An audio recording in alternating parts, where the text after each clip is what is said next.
And I can't, off the top of my head, don't recall if that 23% was of just the 2 acres, just the 2 parcels combined, 37.5 and 37.1, if so, or if it was for the 110, but That's I what's think. confusing. Yeah, but I think we can, now knowing what the acreage is for 37.1 and 37.5, we can do the math. So 25 over 80 acres, you're looking at probably close to 30-some-odd%.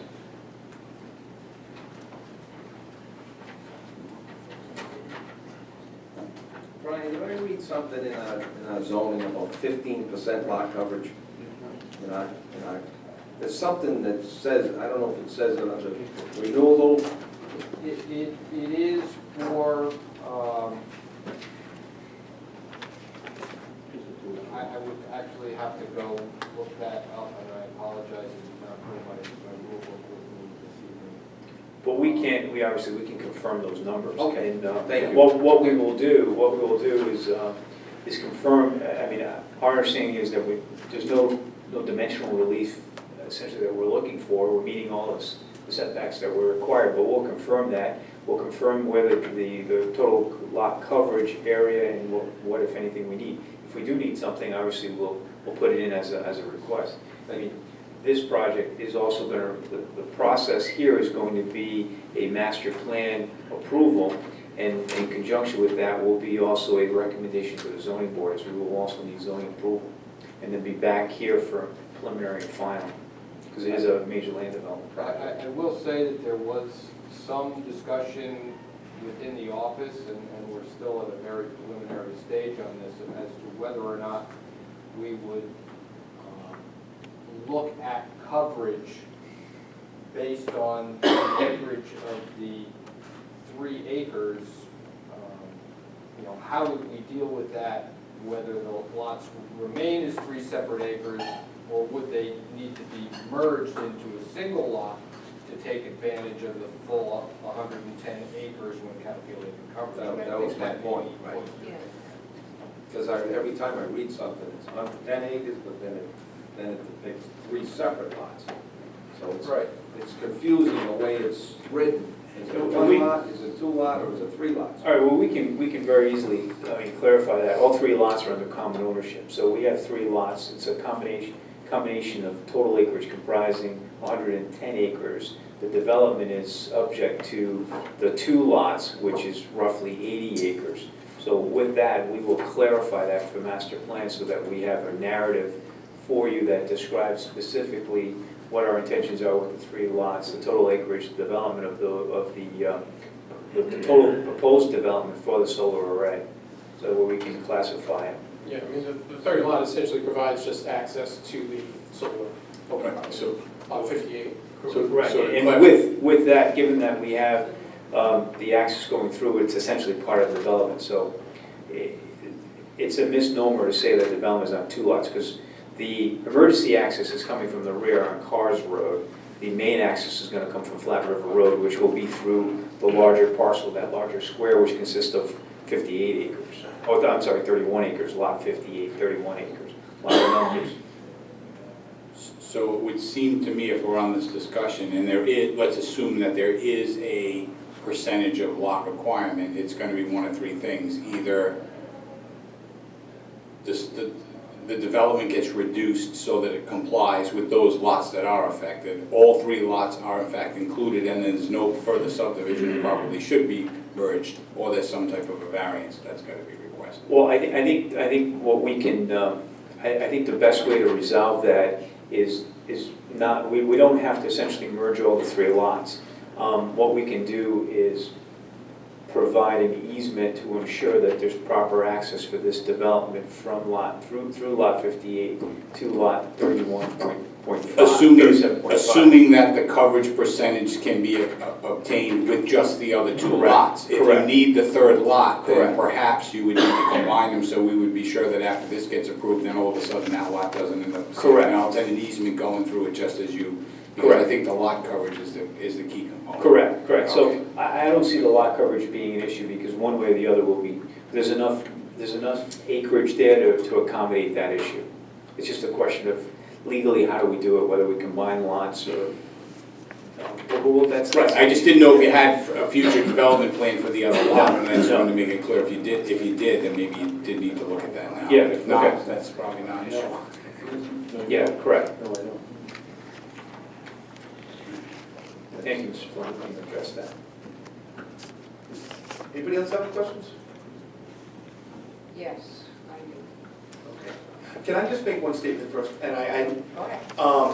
I just want to let everybody know, I did get an email this afternoon, late this afternoon, from John Shields. I was not able, and he had asked me to distribute it to everybody, and I was not able to do so. But basically, the gist of his email was, he's now working on a 3 to 11 shift, and the lack of his presence here this evening was just wanted to let everybody know, just because he wasn't here, that he stopped caring. He still cares, and he wanted me to forward that email. So I'm going to ask, if people are going to send emails to me, could they please send them to Brian? That way Brian can distribute them to all the planning board members, because John asked for all the other planning board members' emails, address, and it's just as easy to send them to Brian and have Brian distribute them. So if people could do that, if they're gonna send emails, I appreciate that. But I just wanna let the other board members know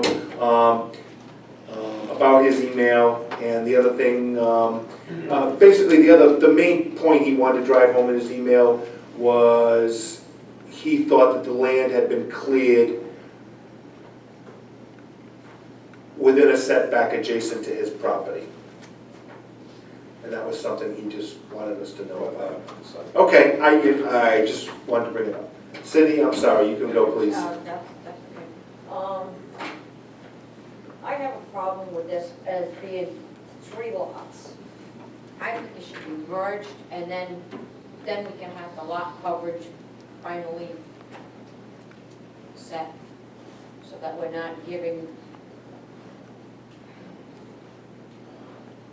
There's too many unanswered questions with this. As we were on the sidewalk, there was a thing for farming, and we're gonna have animals, roaming around here. There was wetlands, that was an issue.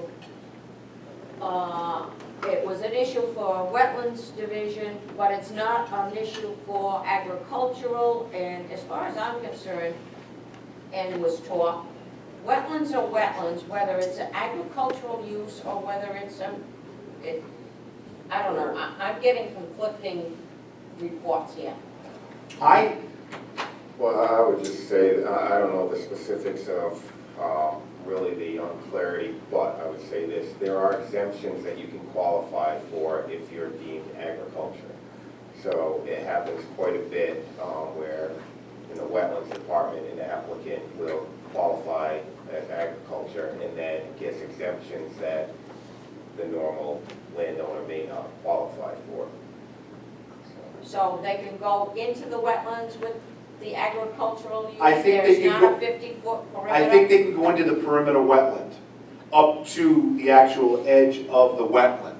But I don't believe this, if I remember correctly, the applicant stated, yes, he was allowed to do that, but he did not do it. I don't know that to be true, I just kind of remember him making that statement.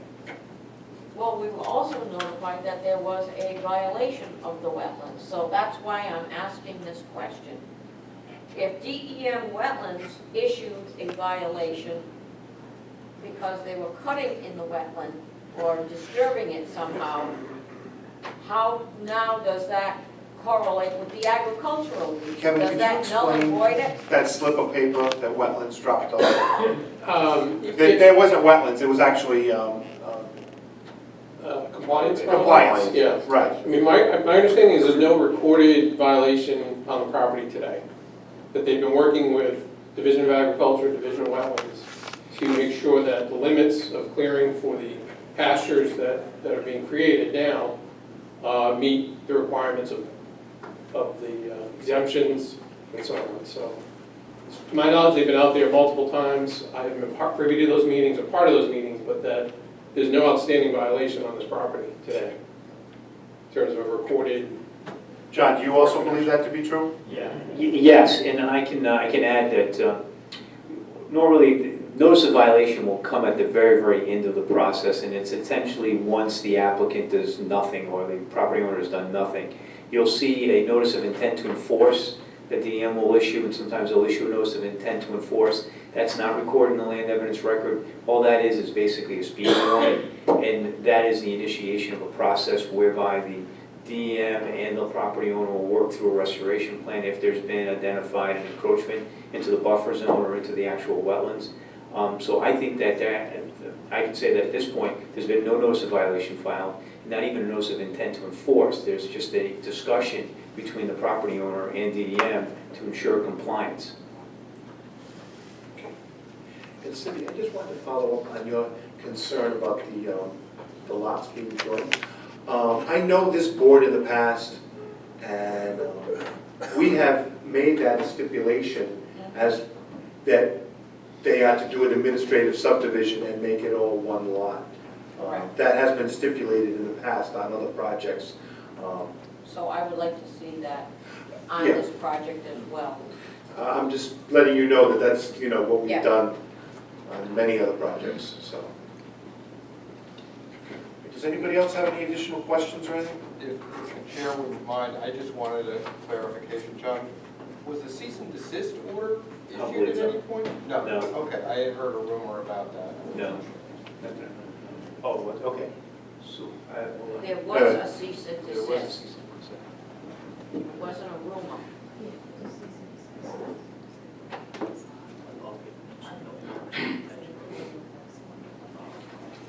You want to? Yeah, okay, I can clarify that. Okay. Yes, there was a cease and desist that was issued by wetlands, and the Because I reason, have a copy. and the reason why the cease and desist was issued and then no notice of intent to enforce was followed up is because DEM Wetlands was not aware of the fact that they were working with agricultural. So one department didn't know that the other department was working with one another. Once That's they got why I together, wanted clarified. once they got together, then that's where the kind of, the back and forth process now assumes its position. Thank you. That's a good question. Sure. Yeah, I noticed, looking at the maps, the gravel road that we went on last week, where it crosses lot 58 into so lot 30, whatever's the big lot. Yeah, 37.5. It's, as it makes the turn onto that other lot, it's up against, right up, it's like it's right up against the adjoining lot, where the turbines located. And I didn't know whether there were any setback issues with a gravel road like that or not. I just want to ask that question. There's no setback, so you can have a gravel road right up against the property line, there's no issues. As far as I know, yes. Okay, thank you. The setbacks apply to structures? Not those. Anybody else? This is Max. Yeah, you're supposed to have a 7-megawatt installation For the solar array. for the solar array. Right, they dropped it to a 5.8, I believe. They explained that at the last Yeah, meeting. the sidewalk, part of the reason we originally had scheduled this back in March, I believe, it was continued, the applicant's been working with National Grid as far as to confirm capacity of their system out here, and it's less than that. So when you come back in master plan, you'll see a smaller project, about a 20% smaller project, about 5.4 megawatts compared to 7 or 6.9. So there'll be a reduction in the footprint, reduction in the coverage at that point. Correct, what you have in front of John, have you. that young lady right there. She knows this She stuff. knows the stuff, sure. So, If she could just explain it to us in the audience, please. sure, and so your application is correct, you have a 6.9 proposed project, and the reduction is gonna be for a 5.5, but I'll have Michelle Carpenter, who's with the Wind Energy, to, Perfect, thank you. Yeah, you are correct. So the application that you have in front of you is for the 6.9 megawatts. We've been working with National Grid over the past 6 months to understand the interconnection capacity in the region. And basically, they came back to us. They came back to us and said, this is the maximum that you can fit on the existing 23 kV feeder, which is the underground feeder that was put in by Wind Energy Development for the wind turbines, as well as the 12 kV feeder that was the existing 3-phase feeder on the road.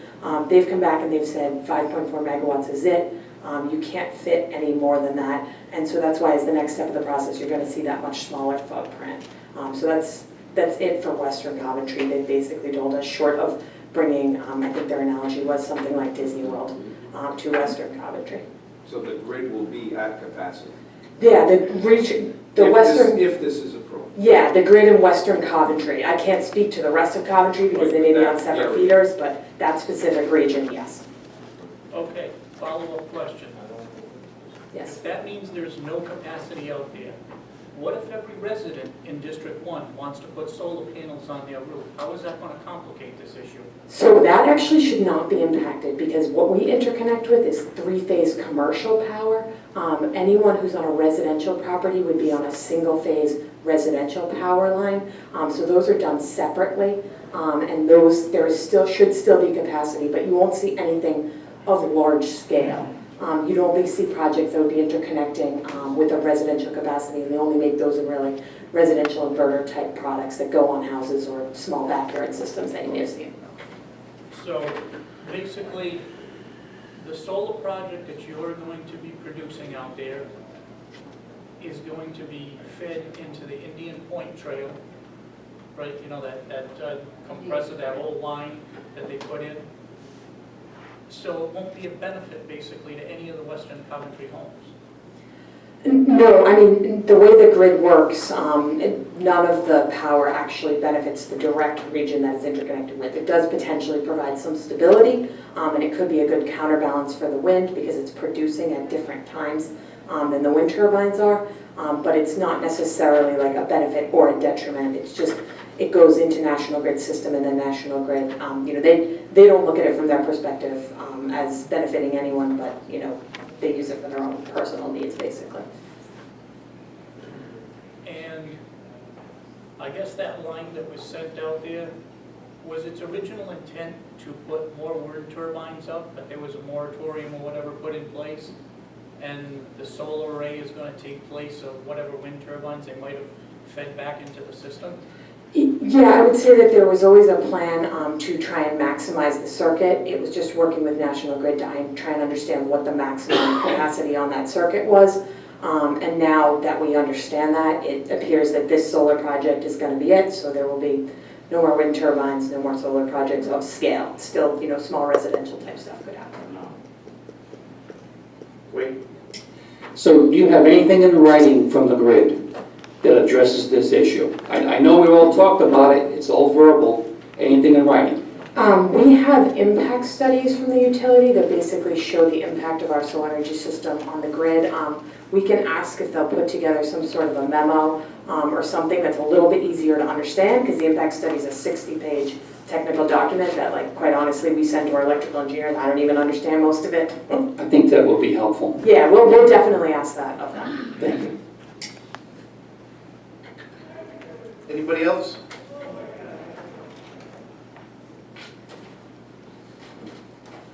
I do have another question. When we were out there the other night, there's been a proposal to do work with various organizations within the town to help special needs children and to teach farming to those type of kids and others who want to learn how to farm according to what was said.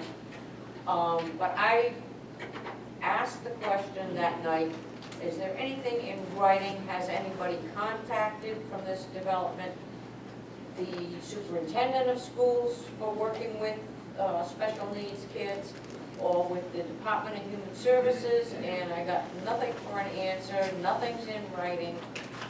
And I was told that in order to do all of those nice pet projects, the solar farm had to go in because they were going to use the money that they recouped from the solar farm in order to do these projects. So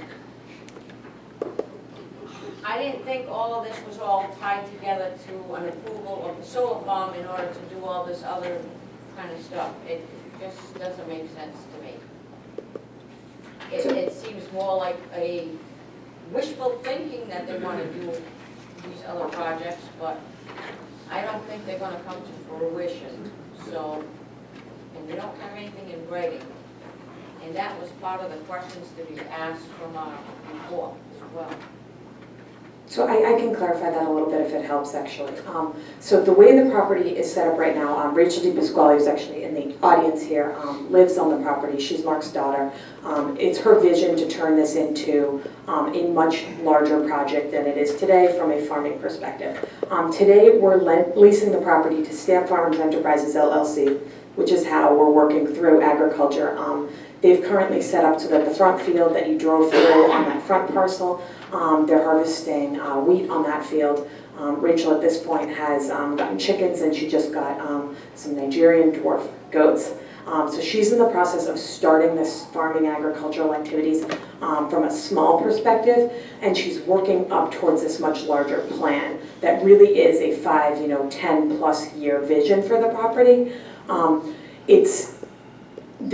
We can come back to you at the next stage of planning with a little bit more details around that, but to some extent they are separate. I mean, she intends to live there, and she intends to, farm on the property regardless of whether the solar energy project goes forward. It's just that the revenue from the solar energy project will allow her more opportunity to fund a larger portion of the nonprofit activities that she's looking to do on the property.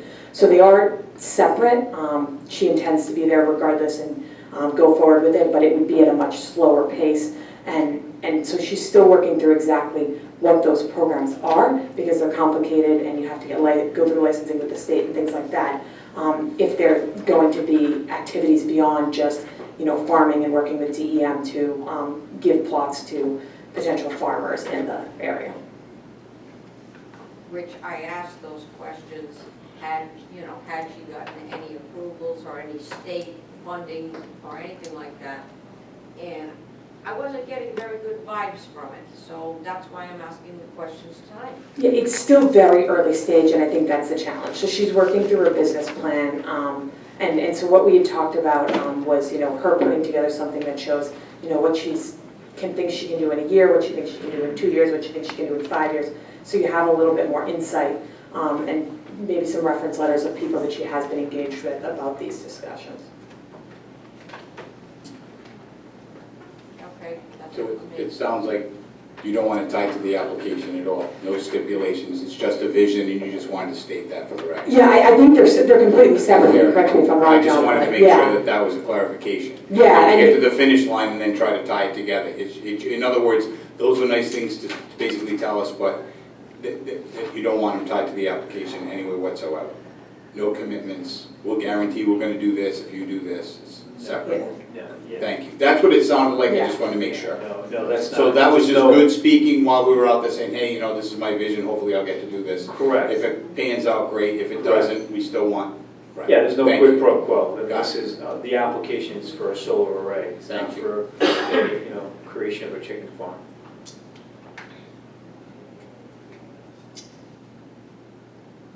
There was also mention of a second home being put on the property.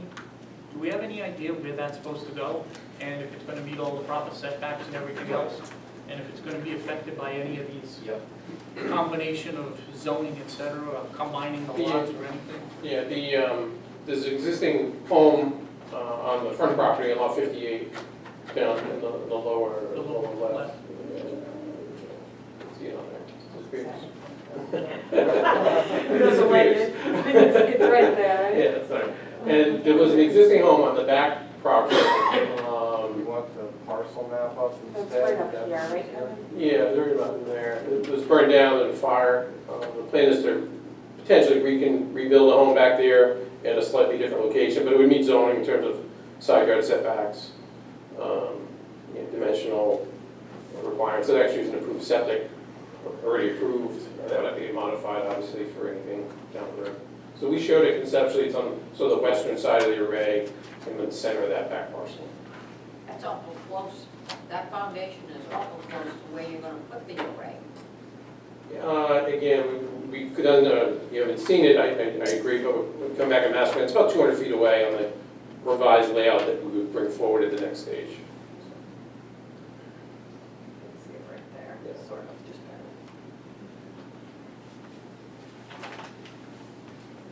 there. All right, again, This is pre-application. There's gonna be 2 more public hearings on this project, master plan, and, well, actually, they'll have 3 more public hearings, 2 before this board and 1 before the zoning board. So basically, does the board have any major issues with them proceeding to master plan? I don't have any issues with them proceeding to master plan, but again, I think that the issue that was brought up earlier about combining the lots or which lots, and now now we're in 2 residential dwellings factoring in. I mean, you almost need to carve out those as 5-acre lots. I mean, what are we gonna do, have a whole compound out there just because it happens to meet the acreage requirement? I think some of those things kind of need to get flushed out. If it's gonna be a solar array on X amount of acres, that's the percentage. If you start putting houses on there too, then you gotta start carving that land out, and that should not be part of the equation. Because because it's under common ownership, we've got a farm, 2 residences, and now a solar array. That's just a thought, you Bites know? of the apple. And there was also, I believe, discussion about Another, moving the solar array. right. Do you remember they said they would, when we were talking with John, and he had asked if they could move it down, and they said they could move it, so I just, you remember that discussion? So I'd just like you to remember that as you proceed, to get it away from the northern parcels, adjacent parcels. I think there was a vision, Mr. Chairman, of adding 2 more houses, 2 more house lots. That was said at the other night. Besides the one existing, they had a vision of 2 more houses. They had an existing, and then I thought just, I don't recall the There's one second. on the plan, but I thought that they said they might want to put 2, so that's why we really need to get this into, is it 1 lot, is it, I don't want to go back to repeating myself, but there's a lot there.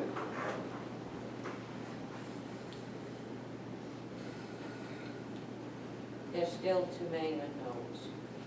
I just, It's pre-app, though. right, it is, and I guess I just want to kind of lay the groundwork to where I would have an issue is that now, I mean, for example, in your case, we're not going to approve this on 3 lots and say, well, it's all in the common ownership. If you want to subdivide it right now and say, listen, we still got 3 lots, we got a house here, the farm, and the solar array here, or any combination, that's fine. You start talking another lot, it's not going to be any further subdivision once we lay the lot lines down for this. That's kind of my thinking on this. And that was what I brought up when we were discussing the ordinance. Just because someone has 100 acres now and uses 10%, then once the solar array's up, the next thing you know, on the other side of the property, they cut out 3 5-acre lots. Well, now they're non-conforming again. I guess what I'm getting at is once we do this once, I don't want to keep coming back. Well, it's going to be non-conforming, we still meet the setbacks, we want to put another house up, Either that, just reduce the size of the solar array right now so you can accommodate for that in the future. Mr. Chairman, can I just weigh in just a little bit so you perhaps don't get too far afield on the lot coverage issue? Lot coverage right now is, and this is under the old ordinance, lot coverage is that portion of the lot that may be covered by buildings, accessory buildings, and impervious surfaces. And the existing, or what was the existing solar ordinance, actually talked about a major solar installation being more than 40% of the land. So there's and the change, I think, with the new solar ordinance is it clarifies that 15% is the maximum lot coverage.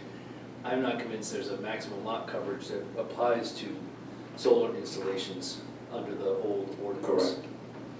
And I'm glad you brought that up because I think that's the book that Brian said he didn't have with Right, it that's the tonight. question.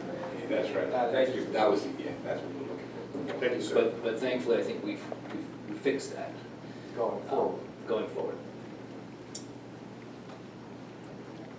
But 40% under the old ordinance, would that include everything that's out there, including the solar array? So in other words, if you got, let's say you got 2 houses, a barn. It doesn't say that 40% is the limit. It says that 40%, if you have something that covers more than 40% of the land, it's considered a major solar installation, or it's a major solar installation that has some additional requirements for permitting. So it could be, it doesn't say there's a limit, and it's not impervious surface. So I don't think there's a percentage lot coverage requirement for installations under the old ordinance. That's my reading, but it's certainly not 15%. So the 10 or 15% may apply to homes and future development, but I don't think the existence of the solar array will constrain those beyond how they would normally be constrained. I was aware this was in the old application, and when I saw, I think everything all said and done in here was over 30 acres, and it's 110 acres, but I think that's why Ron was asking the question, are we talking all 3 lots or just 1 lot, so. It may be less of an issue under the existing or previously existing solar. I do believe we have a catch-all provision, though, in the zoning tables for the dimensional setbacks that applies to other permitted uses. So lot coverage there's a 15% limitation on lot coverage for other permitted uses. However, the definition of lot coverage is buildings and impervious surfaces. That combined with the fact that the old solar ordinance specifically mentions solar ordinances may be over 40% of the net buildable area. I think you put those 3 things together and you have an ordinance that doesn't really have a limitation on lot coverage that applies to solar installations. I think there's something of an argument, and I've seen it done different ways in different towns with respect to structures that cover the land but don't necessarily rest on the land, such as trailers where you may have several feet of clear space underneath it, whether or not that's coverage or not. And I've seen different towns treat that different ways. And again, the only problem is that the old solar ordinance specifically references that there may in fact be solar installations that cover more than 40%, not of the lot, but of the net buildable area is how it's defined. And there's no top end in that old ordinance. That's something we can Mr. Wagner and I can get together and give you further guidance on. But I see that as a real issue, as an issue, or perhaps not an issue with respect to lot coverage ultimately. If I may just add to that, Mr. Chairman, I have the ordinance in front of us, and our read of it is essentially the ordinance, or the old ordinance, just uses the lot coverage and the kilowatts as a as a triggering mechanism to determine whether or not you are required to get major land development approval. Because it provides that major land development approval is necessary if you have a project of more than 250 kilowatts or are greater than, or it exceeds 40% of the net buildable area of the lot on which it is located. If one or the other of those 2 measures are met, then you're required to become a major land development project, which is, as you know, requires master plan approval, then a special use permit from the zoning board, then preliminary and final plan approval here, which is the process we're undertaking. And our lot coverage with 80 acres and 25 acres being utilized would be 30% or 31% actually. But we're going to verify all those numbers, and we're going to take your consideration. I think is a bit different, and that is, we want one project as opposed to a multitude of subdivided lots. I don't have a problem with the multitude of subdivided lots as long as they're kind of all in the foreseeable future and they're not reversed. And again, and not to get into semantics, but net buildable lot area means you remove the sideline setbacks. If that was to be developed to property, you would have to take out for roads. So I mean, there's a couple of different ways you can slice that as well. So, correct. So I think as long as we all are kind of on the same page, we don't want anything massive. We don't, and we don't want to see, once this is approved, all of a sudden, we got another type of subdivision going, and it's going to eat up more of the land. And net buildable area is a defined term, so that is something that can be determined. So, will work.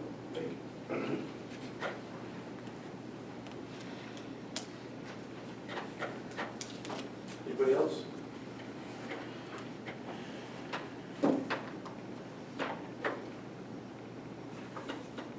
All right, is there anybody who's opposed to them proceeding to master plan? Okay, All right, thank you, Mr. Chairman. thank you.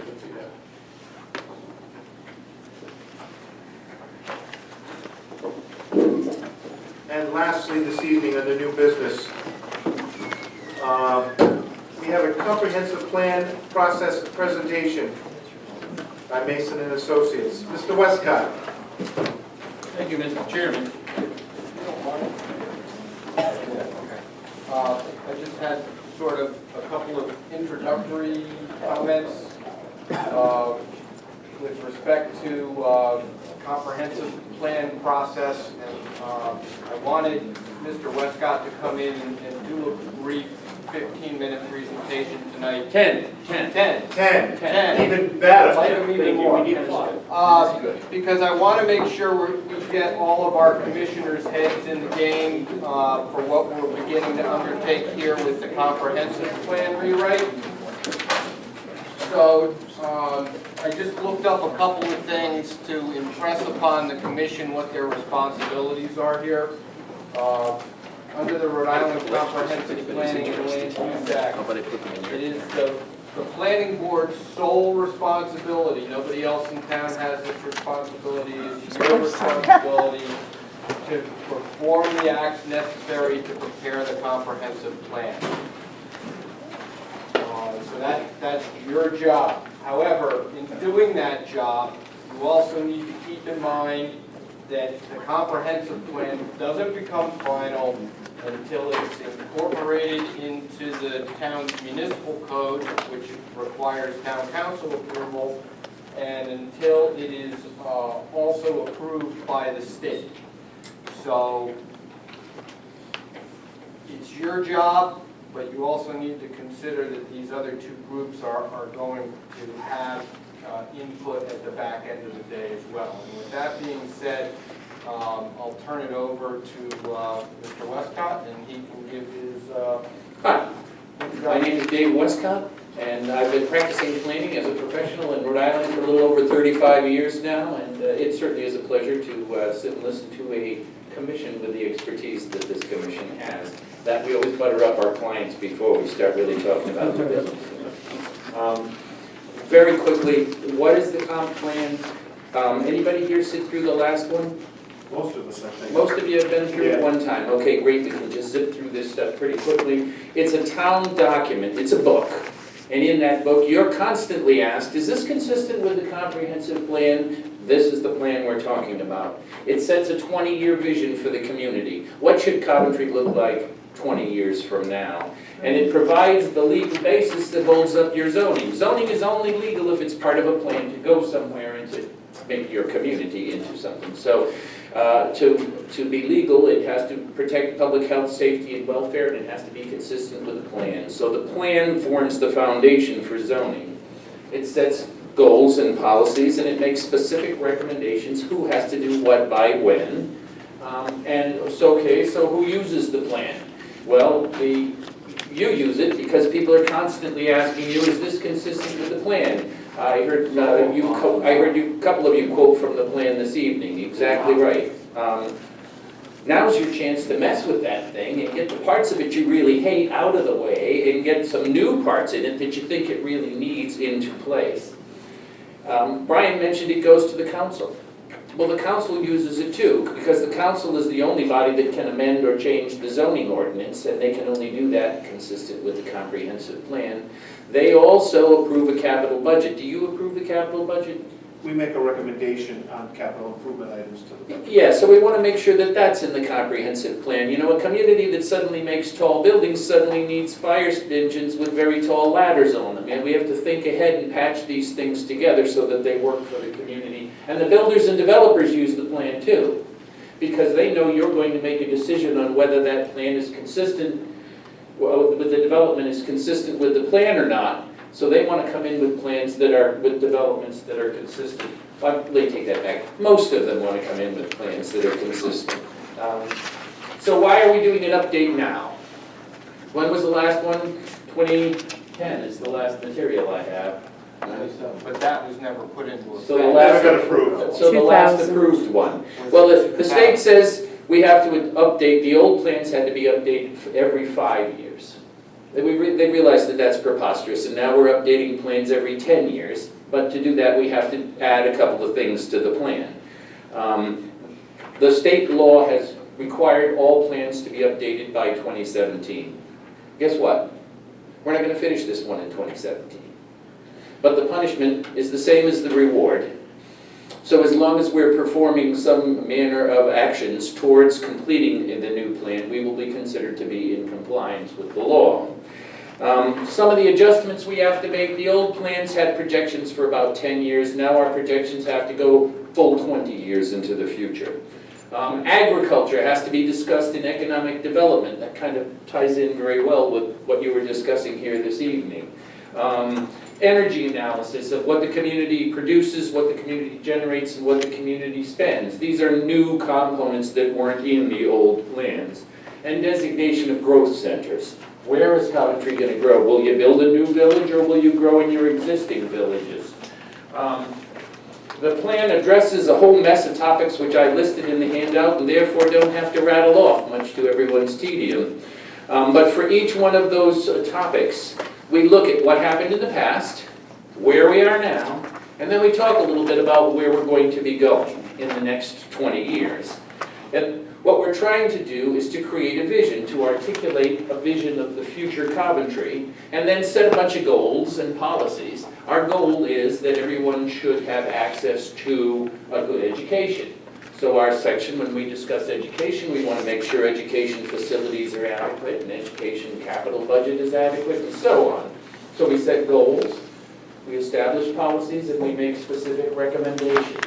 Setting the goals is difficult. I'm going to come back to that in just a minute. But the concept is to get a vision of the future and then apply that vision to a future land use map.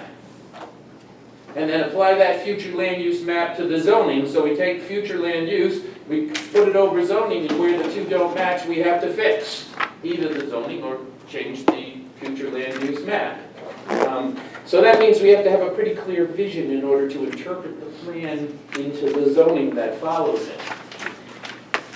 This is Coventry's plan. This is not the state's plan. It's first and foremost got to meet the needs of Coventry. But if Coventry plays by the state's rules and meets the state's requirements, then the state will adopt the plan. And when the state accepts or adopts the plan, it becomes binding on them, just like it's binding locally.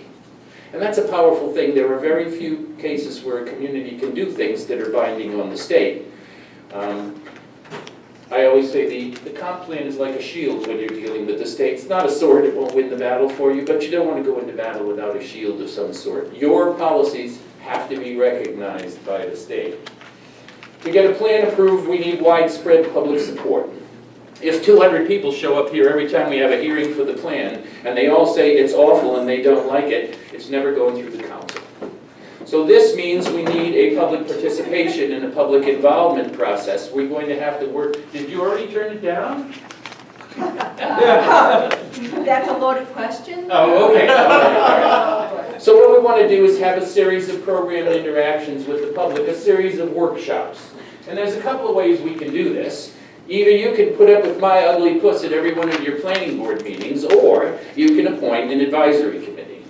And so my ask this evening is a recommendation that you either decide that you yourselves will review all these chapters and work through this in public workshop modes, or establish a citizens advisory committee with 1 or 2 liaisons from the planning board and volunteers from the general public who want to participate in the planning process to conduct those workshops.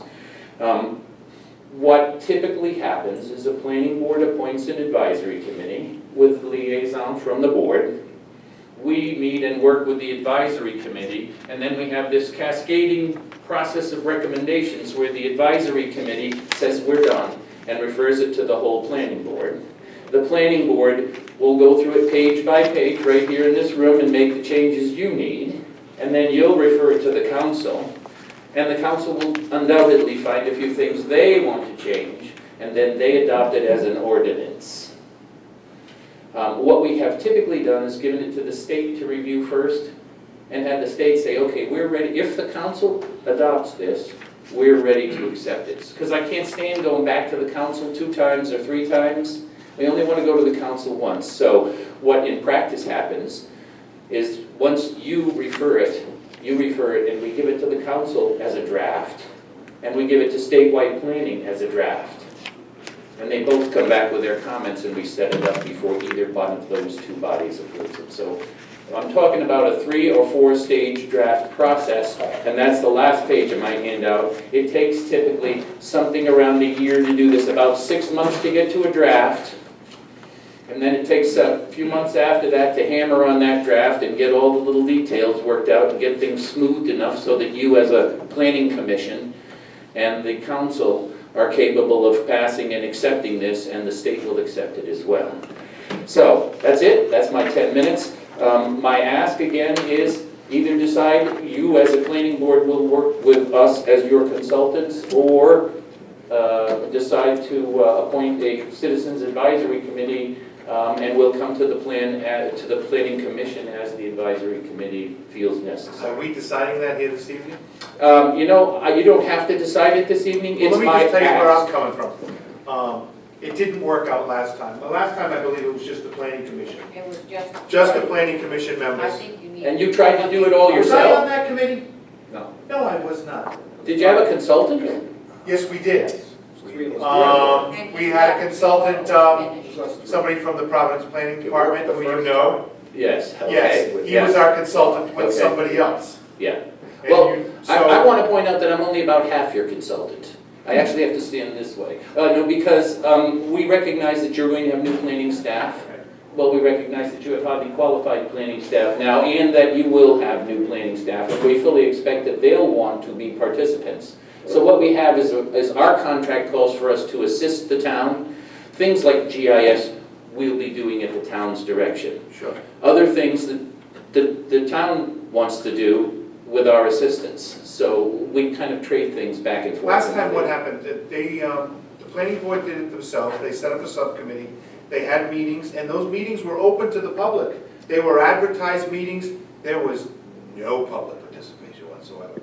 So I have discussed this matter, the manager and I, we've talked about it, about this, and not that this is the direction we're gonna go, but briefly we talked about having a designee from each district, the 5 districts in town, as liaisons on the committee. That's great. I So think each it's a very district common way is of doing it. represented, they can, speak for their district, and Certainly, the eastern districts have completely different issues they want to see addressed in the comprehensive plan than the western districts. I think I should be pointing that way, but you know what I'm saying.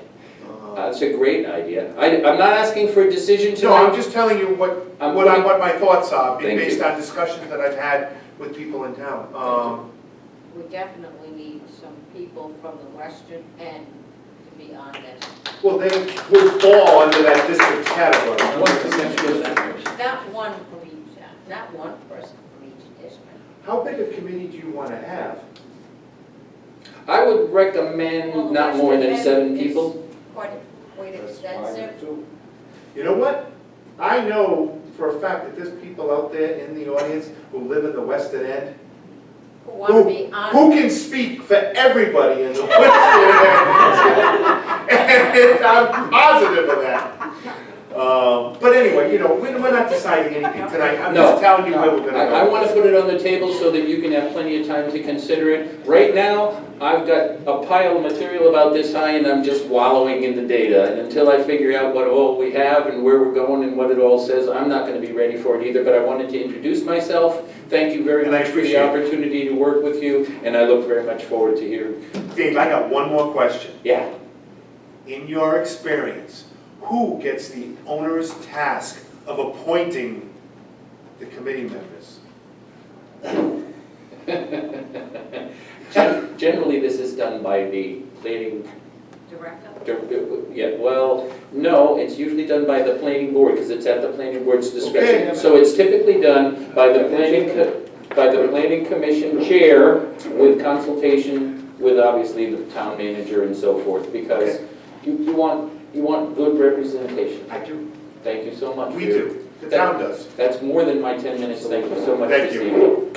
And the planning director's homework to the members of the commission between now and next month, where we will have this as a discussion matter on our agenda, is for you to consider some ideas into how to go about composing a advisory committee? Is it one member from each district? Is it two members from each district?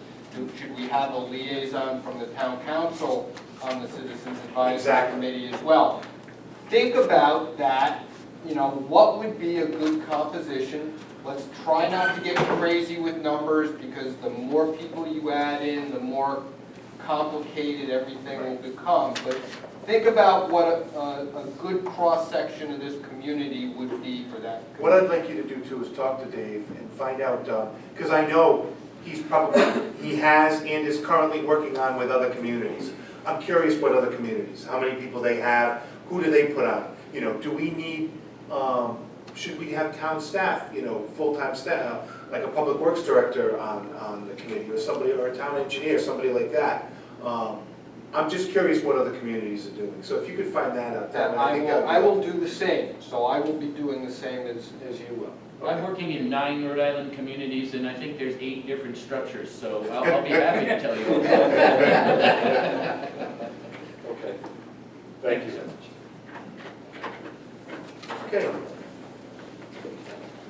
Oh, thank you. I guess that's it. Any further discussion? Any planning commission issues of interest? Just one. Go. Mr. Nunes is no longer with us, and he was the vice president. How does this group elect another vice president? Well, we spoke with our staff this evening, and there will be an election at our next meeting. Fair enough? Works for me. Okay. Any more issues of interest? Okay. Planning director's report? No? Any public comment? Anybody want to talk this evening? Of course. The meeting is now complete. Please come forward. Who wants to go first? Because You can come on. Head of the class, you're closest to the podium. How's the land trust? You there's haven't no meeting yet? quorum. I've been You're not having warned. meeting? I've been ready for every single meeting. I know you have. Say something to the notes, do I have to say anything? Good evening. Good evening.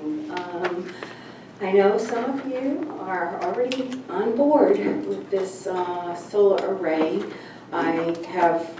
Could I just interrupt? Because I just want to make sure I did not mean to say if. I should have said if, and that was a slight, and I wanted to make sure, I'm sorry, believe me, that's a large thing, and I was just concerned, I was trying to lay the all night I groundwork. kept hearing when. So, you know, it just leads me to the thought that, you know, this has already been predetermined and that this is just a formality. Not for me. So, I was driving in here today, coming from 116, go underneath that little trestle bridge with the big emblem of Coventry, and it says, "It grows with you." And I chuckled because, you know, when you're looking at Coventry, you think, you know, especially in Western Coventry, family, you know, and I don't feel that Coventry, the town council, planning commission with, you know, entertaining all these special permits, when it's a RR5, residential, agricultural, no major commercial installations. I'm just going to keep reminding you about that. You know, that picture that they had up there and, of the solar arrays and the talk of the acreage, for some reason, and correct me if I'm wrong, I feel like this thing grew. I thought this was supposed to be a small array that, you know, maybe an acre or two. Different project. It's a different project? Yeah. Okay, so this is something that's even bigger. How many panels, do you know? They Is haven't this- really said. Oh, okay. About 28. So that's just about as big as what was gonna be next door to me at Camp Green. Close, So, yes. okay, and you guys denied that. What would be the difference, like, Size of the lot would be one. Guys, I don't think we can. time out. We're just This is listening. public comment. Yeah. We're not answering any questions. The applicant is not here. It's not fair to them. Please. Oh, I'm sorry, I just. It is public, it's comment. Okay, so, all right, so my last, I'll just leave with, just please remember, it's RR5. Your comprehensive plan hasn't been redone. Right. So you're gonna reflect back onto the existing comprehensive plan, RR5, residential, agricultural, no major commercial installations, period, end of story. That's the way I'm understanding it, and I think that's the way that everybody else understands it. And, I have another grandbaby on the way. I want Coventry to be someplace where he can run around and frolic. I want him to be in awe of the trees, of the wildlife, not driving down 117 and see these open scars of land, because it's really disgusting. I know some of you live in different areas, districts 2, 3, they're all zoned for different things, but that's not green. And wearing my heart on my sleeve right now, I'm just really begging you to please consider denying this application too, because you're gonna set a precedent. And you open the floodgates, and everybody is gonna wanna come in and knock down all these trees. Trees are our oxygen, How many cloudy days have we had already? How many rainy days have we had this summer? What are those solar arrays gonna be soaking up? Rain. They're gonna be, sitting there with all raindrops all over them, not the sun. Think about the snowy days. It snows a lot in this area. I think they're just gonna be sitting there and they're just gonna be an eyesore and you're tearing down trees for nothing. So, thank you. Thank you. Mr. Rollins. Russ, how are you? I'm well, sir. How are you this Me evening? too. Never be younger than I am right now. You won't need it. She hit on a point. I don't know why you're going down this path. Just had a fella come up before you. Look, you're in violation of the comp. Why do you think you're not? And you can't use the sub as a way to get around it. The sub has to be, what I mean by that, by the special use permit. I can read and you can read. It has to be consistent with the comp plan. It is not. The comp plan is very clear. You have and it's valid by the state. I called the state. Since 1997, it's valid. It's what the state has on record. Why are you going down a path which is a violation, a legal violation? You're opening yourself up to a bigger problem you might not even be aware of. Why are you doing that? You just had a man talk about the comprehensive plan, and you're in violation of what this one was I'm trying not to be emotional. I can read it to you. Have you all read it? Have you read it? Why can't you answer? I've read the comp plan. I don't agree right now we should be talking about this application. That's why I'm not responding. We don't typically hear the audience on applications at the end of the night. Well, why are you when going the applicant's down not this there. path to? Why don't you tell from the very beginning? I don't get this. If I get these applications, say whoever this is, and I don't know the developer for Adam, but if he came before me and said I plan this proposal, say look, it's not on our comp plan, buddy. We can't do it. Yeah, he's ripping up. He's already ripping up. He's acting like it's a done deal. Where's he getting that impression from? Why does he have the impression it's a done deal? He's already ripped up all the land. That's an email John Shields wrote you. He's done it like this is done. Why? You're not here. Why does somebody say, buddy, you better stop this? Because nothing's been approved. And it's Are you aware Coventry's comprehensive plan, section B32, states that the intent of the RR5 zone is to preserve the rural character of the zone, protect environmentally sensitive lands, intensive development should not occur, only low-density developed agriculture consistent with the rural lifestyle should be allowed. Period. It's black and white. Why are you going down this path? You're making a big hullabaloo for everybody, including yourselves. And now you brought the developers down this far, going, he thinks it's happening. He's patting everybody on the back. He thinks this is great. I'm Mr. King of the solar farms in Western. Well, why? Why does he have that impression? Has anyone stood before him and said, buddy, you don't realize that this is until it's